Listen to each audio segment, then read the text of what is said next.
एक बार जूनागढ़ का एक व्यक्ति शांति कुंज गया। जूनागढ़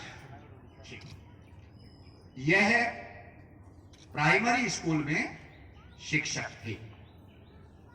यह वो कर्म चल रहा था जिस समय परम पूज्य गुरुदेव ने पूरे देश में 2400 शक्तिपीठों की स्थापना की थी।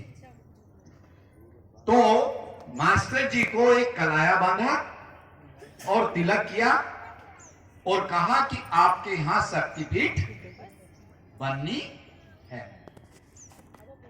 मेरठ वालों, तुम सौभाग्यशाली हो, तुम्हारे यहां 5-5 शक्तिपीठ हैं।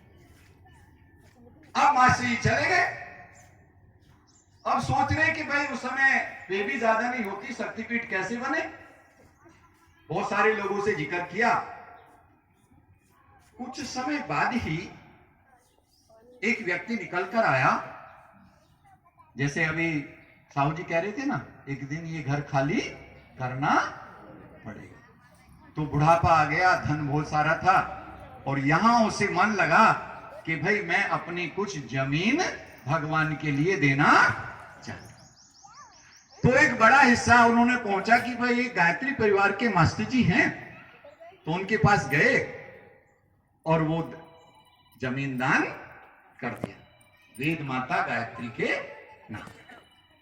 वो करने के बाद और मास्टर जी के चलो यार जमीन तो आ गया गुरुदेव की कृपा से, अब ये बने कैसे। लेकिन मास्टर जी की जो प्रसिद्धि थी वो एक ईमानदार व्यक्ति के रूप में, एक बड़े कर्तव्यनिष्ठ व्यक्ति के रूप में, एक शिक्षाविद के रूप में थी। भट्टे पे गए, उसने ईंट भेज दी। सीमेंट वाले के पास गए, उसने सीमेंट भेज दिया। लोहे वाले ने लोहा भेज दिया। सब भेजते गए और शक्तिपीठ बनके तैयार हो गए।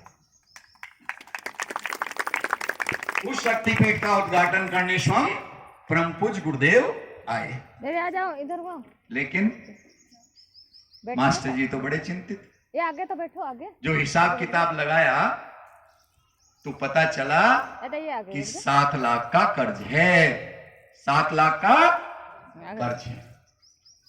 अब गुरुदेव से ये बात उन्होंने कही और उन्होंने एक निवेदन और किया, गुरुजी इस इलाके के लोग चाहते हैं कि आपका चरण स्पर्श करें। तो यज्ञ आदि समाप्त होने के बाद, पान प्रतिष्ठा होने के बाद कहना अच्छा मास्टर जी चलो मैं बैठता हूं। और बैठ गए और लोग आते गए और गुरुदेव के चरण छूते गए और कुछ पैसे भी डालते गए और कुछ फूल भी डालते गए और फिर गुरुदेव को